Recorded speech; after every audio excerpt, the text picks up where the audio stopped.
കുറച്ച് ദിവസങ്ങൾക്ക് മുമ്പായിരുന്നു ഇത് കണക്ക് രേണു സുധിക്ക് ക്യാൻസർ എന്നുള്ള രീതിയിലുള്ള വിവരങ്ങളും കാര്യങ്ങളും വെളിയിൽ വരുന്നുണ്ടായിരുന്നു.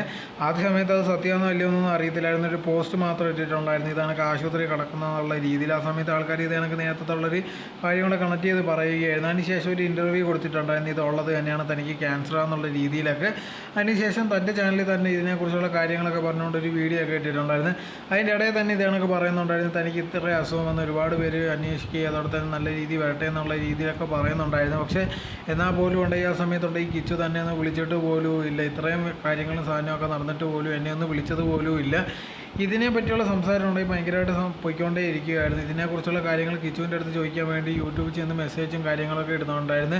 ഇത് കണക്ക് രേണുവിനെ വിളിക്കണം സംസാരിക്കണം എന്നുള്ള രീതിയിലൊക്കെ പറഞ്ഞ് ഒരുപാട് പേര് മെസ്സേജ് ഇട്ടിട്ടുണ്ടായിരുന്നു. പക്ഷേ അതിന് മറുപടി എന്നുള്ള രീതിയിൽ കിച്ചു എന്തെങ്കിലും വീഡിയോ കാര്യങ്ങളോ ഒന്നും ഇട്ടിട്ടില്ല. അതോടെ തന്നെ ഇതുവരെ ഉണ്ടെങ്കിൽ രേണുവിനെ പോയി കണ്ടതായിട്ടുള്ള ഒരു കാര്യങ്ങളും തെളിവുകളും ഇല്ല. സോ അങ്ങനെ ഇരിക്കുന്നത് അത്ര നല്ലതായിട്ടുള്ള കാര്യമല്ല. ഇപ്പോൾ എവർക്കും എന്ത് പ്രശ്നമെന്ന് നോക്കിയാൽ പോലും ഉണ്ടെങ്കിൽ നേരത്തെ ഇവർ ഒരുമിച്ചാണ് ജീവിച്ചുകൊണ്ടിരുന്നത്. ആ കുട്ടി അവൻ കാണാൻ പോകുന്നതുമാണ്. തീർച്ചയായിട്ടും ഉണ്ടെങ്കിൽ ഒന്ന് വിളിച്ചന്വേഷിക്കുന്നതിന് വലിയ കുഴപ്പങ്ങളോ ഒന്നുമില്ല. അതേ സമയത്തുണ്ടെങ്കിൽ സാധാരണ രീതിയിൽ ഇങ്ങനത്തുള്ള എന്തെങ്കിലും കാര്യം വന്നാൽ ഈ രേണുവിനെ കുറിച്ച് എന്തെങ്കിലും കാര്യം വന്നാൽ അവൻ വീഡിയോ ചെയ്യുന്നതാണ്. പക്ഷേ ഈ വട്ടം ഉണ്ടെങ്കിൽ അതിനെക്കുറിച്ച് പോലും ഒന്നും സംസാരിക്കുന്നില്ല.